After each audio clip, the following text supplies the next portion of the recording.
I love a nice Thomas Hauser piece. I don't know if the rest of the boxing media world loved this piece too much. I didn't see a whole lot of fucking hoopla over it. Didn't see a whole lot of retweets. Found this one on Reddit. Snuck it in there. I'm assuming boxing scene didn't want this. I don't know. Don't know how that works. Don't give a shit. We're just wildly speculating. Who cares? All right. Great piece, though. Great piece. Listen, it's about as objective as you're going to get with regards to Paulie Malignaggi. If you're looking for any kind of fucking, objectivity or, whatever, you're probably going to find it here in this piece. And even then, Thomas Hauser goes on to explain every single fucking thing that Paulie Malignaggi's ever been on the hook for. The big ones, the classics, right? So even then, it's like let's show you exactly who it is we're talking about before we explain Paulie's side of the situation, right? Which I think is that's how you should go about doing it anyways. There's no point. I think that, I am a firm believer that sunlight is the best disinfectant. Leave the shit out there. Leave it for everybody to fucking see so we can then judge.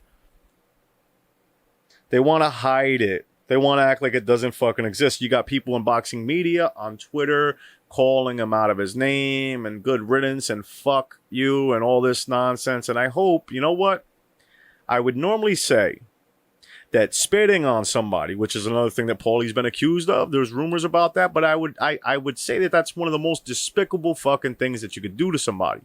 But when you go around and you chase somebody around with a fucking camera in your hand, and you know that this guy's known for saying some provocative shit, and you ask him provocative questions, and you're hoping that he just fucking snaps and says something crazy so you can get them fucking hits to go crazy. And then all of a sudden, when the guy says something that's a little beyond the pale, or considering the climate that we're in, the tension that we're in right now, it's not quite the right thing to say right now. You consider that, and people want to act like fucking you never even existed and act as if, fuck it. Good riddance. I can't wait, because eventually boxing is going to open back up. These media guys are going to all be there, and he'll fucking pop up again. And one of these guys is going to forget. Because everybody's all fucking hopped up right now. They're all charged up. Maybe you smoked a little fucking pot. You drank a little bit that night. You fired off a few, fuck Paulie, he's a racist piece of shit tweets. And you forget about it and you don't even fucking remember. And they're going to roll up on him and ask him for an interview. And if they do, assuming that it's true and Paulie already spit on somebody, I hope he hawks another loogie right in your fucking eye for being the coward that you are. So, that said, great piece by Thomas Hauser.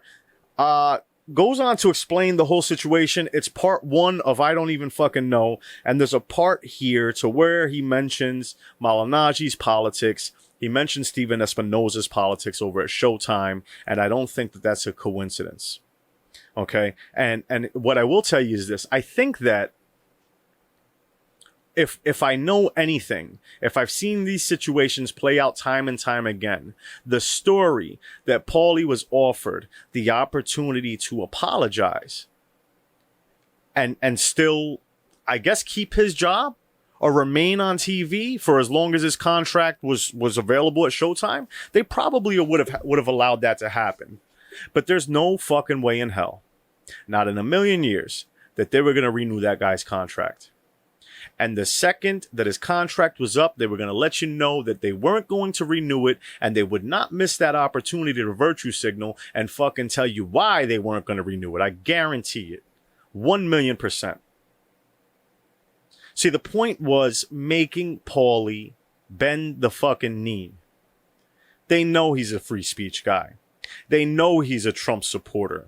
They know the things that the values and principles he puts forth and he stands on, and they wanted to see if they could get him to fucking break. We know what the politics are over there. It's out in the open. Won't even, I mean, we're at the point to where, you won't even argue what the fuck the guy's points are. You'll just say, it's not allowed. We don't abide by it. Fuck off. So,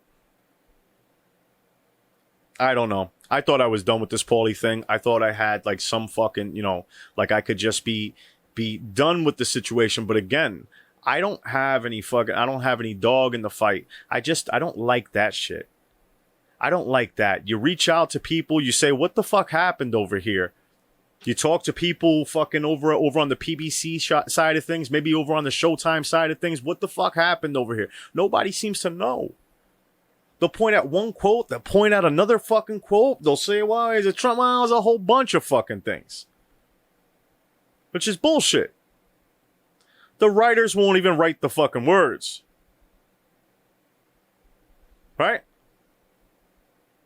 And listen, I am under no disillusions about what the fuck it is that I'm saying right now. I get it. I fully understand it. I'm not fucking stupid. But I mean, if these are the rules that we're fucking playing by in boxing media, in fucking boxing, I feel like Allen Iverson, in boxing media, we're playing by these fucking rules, then I don't want any parts of it. I don't want any parts of it. If you have to fall in fucking lockstep with everything that these fucking people think or say or believe or feel, it's bullshit. Straight up bullshit.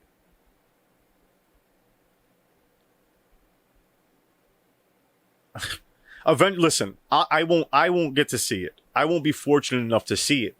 But eventually this shit is gonna come back to bite people in the ass. I guarantee it. We keep on running around doing these little witch hunts and fuck you and cancel this and cancel that. There's going to be nothing left to cancel. I guarantee it. They'll start taking the shit you like too. So, whatever. Fuck it. Got sucked into that one again. You know what? Fuck it. If you don't like it, if you can't take a joke, go fuck yourself. I'm really disgusted. I'm really disgusted, man. I fucking hate the overwhelming majority of the fucking people and the things that I see them say, because they're so smug, and oftentimes they don't even know what the fuck it is that they're fucking talking about. If not, they're smarter than your average bear, and they do know what they're talking about, but they know that you don't fucking know. And you ain't smart enough to research it, so you'll just retweet it because you're fucking stupid. Anywho, I don't know how they can turn it down. And then you there's two stories at the same time that almost broke at the same time today. You've got one story saying DAZN is looking for $1 billion in investment. We were thinking 500 million. Let's double that up, make it a smooth billy goat. One full fucking billion, right? So you've got them looking for $1 billion, and on the other end of the things of the spectrum, you've got a fight with what looks to be a fight being ordered up for Canelo, and then immediately batted down by DAZN. Immediately they reject the fucking fight and say, we're good on that, fam. No good. That's no good. I can't imagine they're going to be able to get away with that. I can't imagine, again, the only way, they would have to prove that the entire WBC rankings are bullshit or something like that if it goes to fucking court. Because again, I mean, it is what it is. He doesn't control the WBC. He doesn't control the rankings. You can't, if you're DAZN, you can't be salty that it's not the fight that you want. In the same way that if you're fucking Fox, you can't say, we want the Giants to play, fucking, I don't know, the Browns. Can they play each other? I don't know. Yeah, I don't know shit about football, but whatever. You can't do it. You can't do it. Right? You dump your money into the NFL. You say, okay, and you're in it for the fucking long haul. Whatever the outcome is, like, you can't change the sport itself is my point. And I would imagine that wouldn't hold up in court. And maybe with these two stories that conflict, maybe there's some reason for that, right? Because I'm imagining if you're going to potential investors and asking them to offer up money, we're talking about $1 billion. I would imagine that you would want to convey the message that your star athlete is happy. He's content. He's going to stick around for a while. Unless part of the new business model is reshaping the entire fucking thing. And maybe that's what you have to convince investors of. We screwed the pooch. We offered this guy way too much money prior to COVID. We'll never recoup that. We've got to get out of that fucking deal. We've got to start over new. We can streamline it. We can do it, but I don't know. Right? Unless you knew that that was going to happen and you were dragging your feet and allowing Canelo to get antsy and allowing it to get to litigation and him just saying, you know what, fuck it, let's get this over and done with, take a bag of cash, get the fuck out of here and get on with his life and get on with his career. You know, at the end of the day, Canelo, listen, I mean, he's a rich dude. He's pound for pound #1, so on and so forth. He's a pretty young guy considering the guys that are around him, but still, you need to get it going. You know what I mean? You need to, if you're Canelo and you've got all eyes on you, it won't stay like that forever. Right? Like if you sit out for long enough, somebody will fucking, start to rise up and it can happen. It takes a lot longer in boxing than it does the UFC, but it can and fucking will happen. So he needs to gain that ground back. So it's really, really interesting because again, I don't know that the WBC, I'm sorry, I don't know that the DAZN, again, I don't know what the contract says, but I can't imagine that they're going to win this. I think they're posturing. I think we're watching them play out a little dance in the media. Eventually, it's going to end up in a courtroom, and you're going to have Canelo walking from the situation. Whether or not the DAZN uses, I'll call it like this cap space to re-diversify their stable, or whether or not they're looking to pull out of USA pull out of, why am I saying Matro? Or whether or not they're looking to pull out of boxing and USA altogether. I don't know. I don't know what the plans are, but they're not acting like a company that's dead set on keeping Canelo Alvarez. I can tell you that much because they it's even before COVID, the guy wasn't very fucking happy with the situation over there. So there's that. And lastly, we've got Ryan Garcia, Luke Campbell ordered up. Well, I guess not ordered up by the WBC. It went to a purse bid for the second time. And I guess at the 11th hour, the folks over at Matchroom and the folks over at Golden Boy were able to put the fight together. Listen, man, if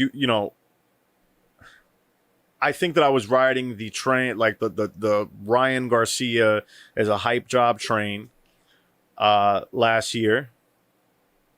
I think his last 2 performances were phenomenal. I think that he has, it's starting to get to the point to where some of that hype job heat is being redirected towards other people in his division. And I think rightfully so. I think that Ryan is starting to fucking pull away and become one of the more accomplished guys. I mean, especially in taking this fight on with Luke Campbell, assuming he gets past. I mean, he gets that win under his belt. He's one of the more accomplished guys at 135, not named Lo Mortillo. Right? So yeah, you got to start putting some respect on his name. It puts Haney in a fucking horrific situation, man.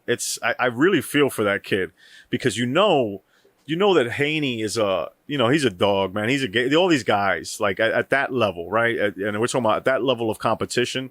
And I won't say that we know that Haney's a dog in the ring, but for sure, his heart, I'm sure, is that of a fucking fighter. He's probably got elite level heart, and I'm sure that at some point when we get the opportunity to see Devin Haney, if he has to gut it out, I think he's gonna show that shit.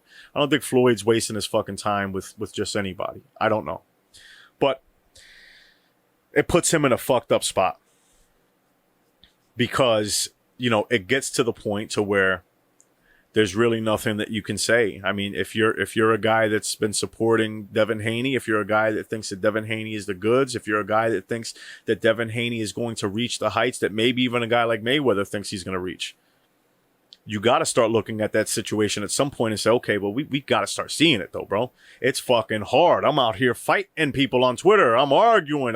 Give me something. Give me something to work with. I mean, obviously, they're saying that they're going to order up the Haney Garcia fight in 2021, Ryan would be due for a shot at, I guess, again, the regular version of the WBC title, however that works out. You know, and I think Haney's going to try to take something in the meantime, in between time. But again, man, like, you know, so what's out there, man? What is, like, who's he going to end up fighting? And it's got to be, you know, I think it's got to be somebody at the very least somewhere in that Luke Campbell range. It's got to be a Fortuna. It's got to be somebody that's going to, I mean, I would love Verdejo. Right? So, I don't know. Let's see what happens with that. I think the Haney Garcia fight is an interesting fight for the future. I think that Garcia there's a lot of holes in his game. He leaves himself open to counters a lot. Looks like his chin is wide open when he's throwing combination. It looks like he's right there to be hit. But again, man, some people have freakish attributes. He's obviously got freakish hand speed, and some people get away with shit that other people don't. You know what I mean? We've seen Pacquiao get away with shit that you like boxing 101, textbook stuff you should not be able to do. We've seen Pacquiao get away with it his entire career. Double jab, repetitive combinations, foot up in the air, you know, his right foot up in the air, fucking not even planted, landing hard shots, still dropping fools. So, you know, Ryan might be one of those guys, or he might be Amir Khan 2.0, or Haney might be Broner 2.0. It seems like we're going to get to find that out relatively soon, right? 2021 is not too far away. So, just crazy, right? It feels like 2020 is a fucking wash. Like nothing happened this year. 6 months into this shit. Wow. And yeah, man, speaking of it being tough to defend, you've got the curious case of Terrence Crawford. And I'll say this.